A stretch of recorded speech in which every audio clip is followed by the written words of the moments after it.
как они любят, кто мы, женщины, как мы любим, потому что у нас совершенно разное представление о любви.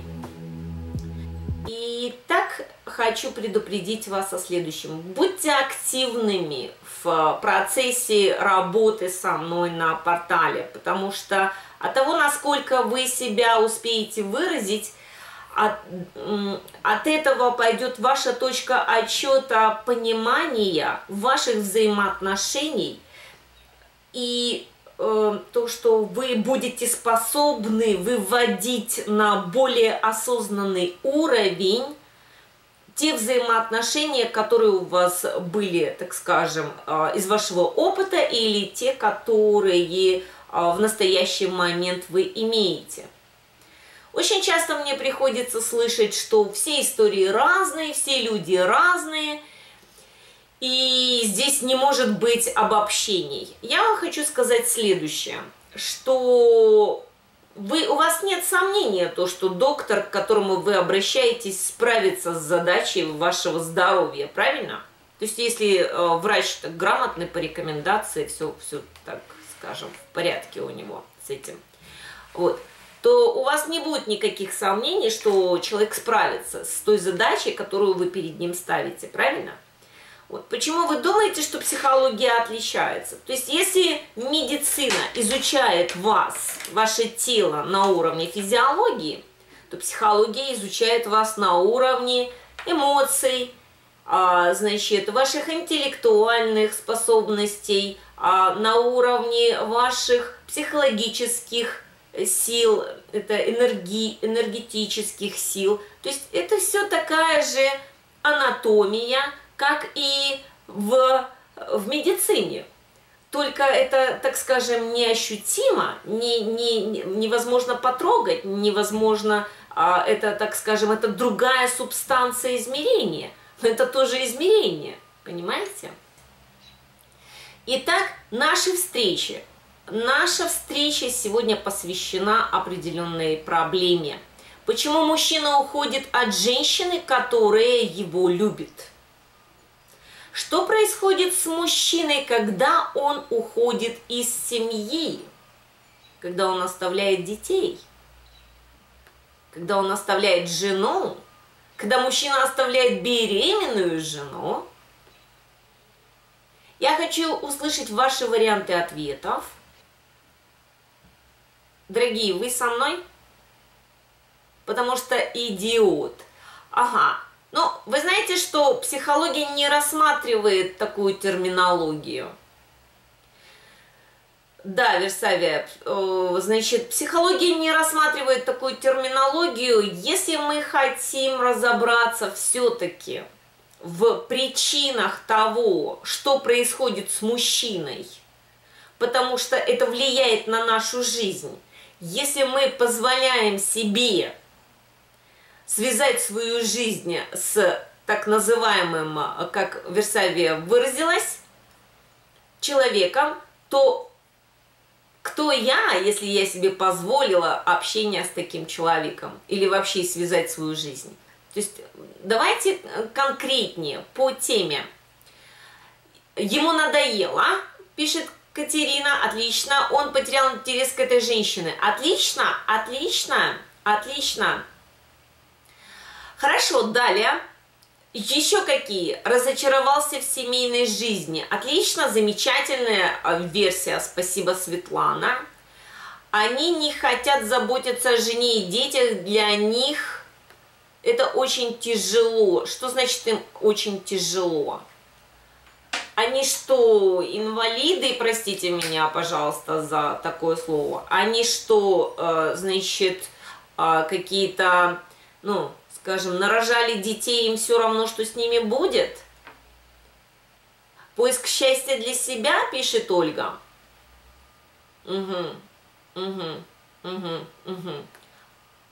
Хорошо, и свободы. Тогда у меня к вам встречный вопрос, девушки.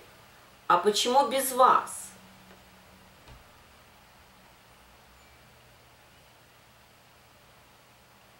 Почему у мужчины поиск счастья без вас?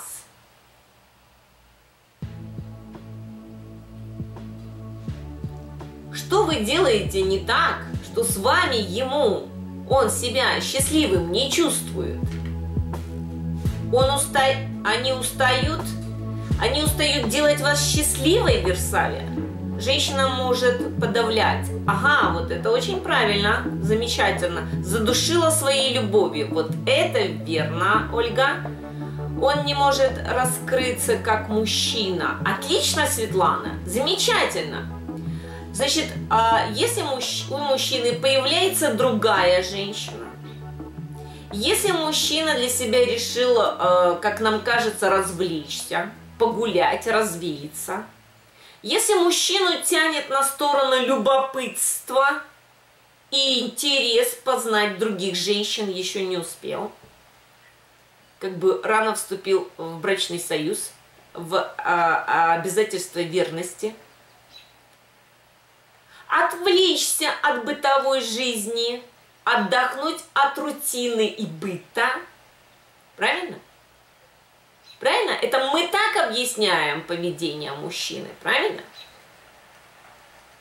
Мы не думаем о том, что он перестал себя чувствовать мужчиной рядом с нами. Мы не думаем о том, что он перестал себя реализовывать рядом с нами. Мы думаем о том, что у него какие-то там в голове происходят какие-то изменения. И вообще он легкомысленный человек, да? Я хочу отметить очень важную вещь. Очень часто мы до конца не осознаем истинных причин такого рода действий. И даже не хотим. Часто нам выгодно находить ложные объяснения подобных событий. Часто мы просто недоумеваем, охаем, ахаем. Ведь все было замечательно, говорим мы ему. Что ему не хватало? Но, увы, причина лежит не на поверхности, не на уровне поведения, как мы себе пытаемся объяснить, что у него там закружилась голова от успеха, он нравится другим женщинам, он решил для себя там что-то еще, значит, какие-то открытия сделать. Это уровень поведенческий. Если мы сводим объяснение такого рода поведения только к поведенческому уровню, то это значит, мы не способны смотреть вглубь, мы не можем видеть суть. Это очень, так скажем, прискорбно, когда женщина недоумевает, почему мужчина ушел из отношений, в которых, казалось бы, катался как сыр в масле. Мы полны недоумения, несогласия, разочарования. Или мы даже не хотим углубляться в причины, почему мужчина все-таки ведет себя таким образом. Есть такое мнение, что другая женщина – это не причина, а уже следствие. Совершенно верно, Светлана. Совершенно верно, Светлана. Это следствие. Появление другой женщины – это следствие, но не причина. Поэтому, когда женщины втягиваются в выяснение отношений с соперницами, они просто портят себе жизнь, здоровье, молодость. И, конечно же, так скажем, через вот это соперничество они позволяют себе еще больше погрязнуть в чувство неуверенности в себе. Но давайте рассмотрим момент, что есть вот причина, если мы столкнулись с подобной ситуацией. И у меня к вам ряд следующих вопросов. Кто ваш мужчина? Насколько вы хорошо его знаете? Склонен ли он к измене вообще, и легкомысленному поведению, и легкомысленному отношению к, так скажем, к женщине, за которой ухаживает? Как часто он пребывает в состоянии эйфории романтических отношений? Задумывались ли вы над тем, что вообще способен ли мужчина на любовь? Мне кажется, потенциально склонен каждый. Вы знаете что? Я вам хочу сказать следующую вещь. Что нам, современным людям, легче объяснить, значит, полигамию себе, чем найти причину глубже. Понятно, что мужчина полигамен, но это не значит, что он способен к измене. Знаете, я вам хочу сказать, что мужчинам понравилась эта идея, что мы, женщины, думаем, что мужчины полигамны, и им нужно изучать и получать сексуальный опыт от других партнерш. Все, конечно, это внушили сами себе и друг другу. Мы с огромным удовольствием схватились за эту идею и начали это раскручивать. Конечно же, это с подачей сексуальной революции в нашей стране в том числе, ну и со всем остальным. Потому что это свободно, это всем нравилось, это всех раскрепостило, это всем дало волю, свободу. И что вы имеем? Мужчина изменяет, говорит, а что здесь такого, все так делают? Но вы поймите, что для мужчины переступить порог интимности, это тоже сложно психологически. Ну, разве что он не так скажем, не просто, там, скажем, птица вольного полета. И он свободен. Но когда мужчина любит одну женщину, это совсем другой момент. Для него. Это совсем другой момент.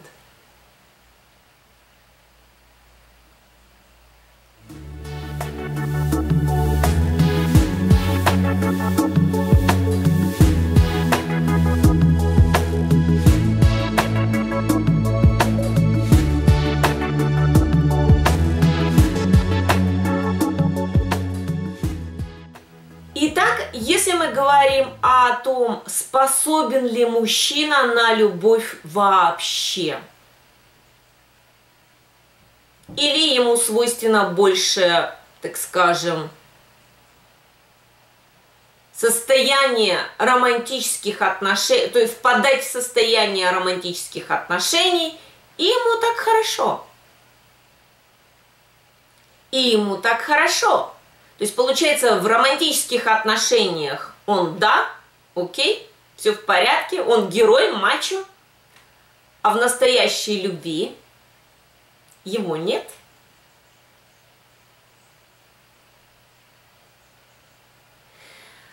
Далее, следующий вопрос.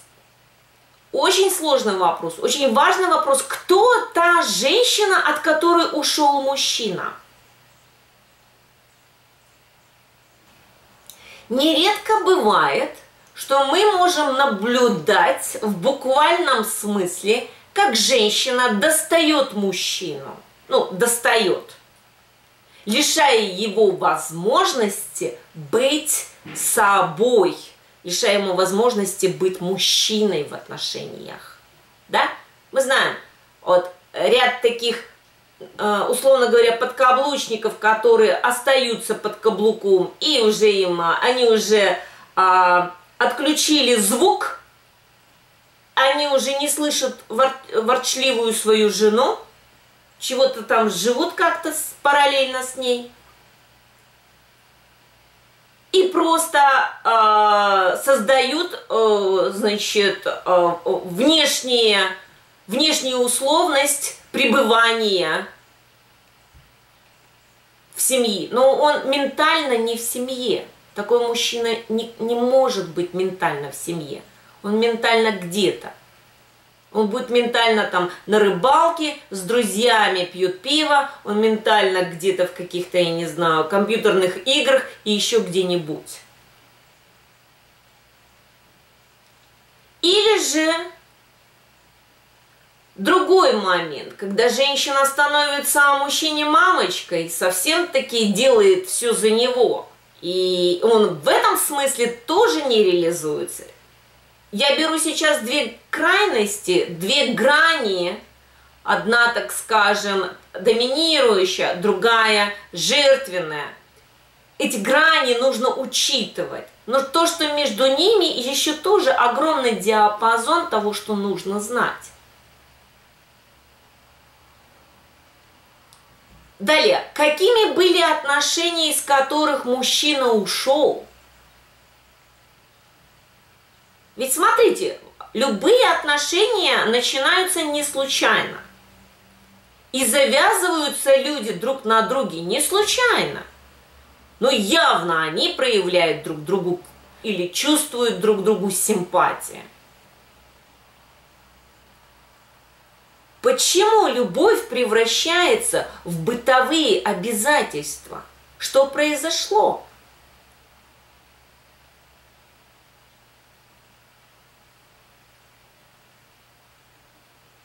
Так вот, для того, чтобы выяснить те искажения, которые произошли в отношениях, обязательно нужно проанализировать те отношения, которые у вас начинались в конфетно-буфетный период.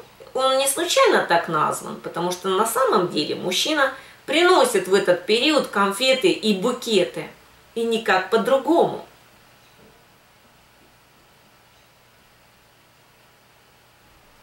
И что случилось с отношениями, когда женщина предъявляет ему, где твоя любовь, почему ты отвернулся, почему ты больше не со мной? Давайте рассмотрим ряд причин, типичных причин, которые лежат в основе разрыва отношений. Я хочу, чтобы принимали участие те, кто первый раз, там, второй раз, третий раз. Но не мои вебинарщики, потому что тот, кто у меня учится, и тот, кто получил теорию любви, знание теории любви, вы знаете все об этом. Тот, кто этих знаний не получил, я хочу услышать, что знают они об этом. Каковы причины, типичные причины, по которым мужчина не может оставаться в отношениях. Может быть, причина несоблюдения этапности отношений, ведь у отношений есть этапы. Ну, так скажем, неплохая версия, но вы знаете об этих этапах, Светлана? Что вы знаете об этих этапах? О каких этапах идет речь? Потому что есть как бы общая психология, общее представление об этапах формирования отношений, но они очень размытые. Там вам пишут о том, как все должно быть. Но когда в вашей жизни не совпадает то, как там должно быть, то что вы с этим делаете?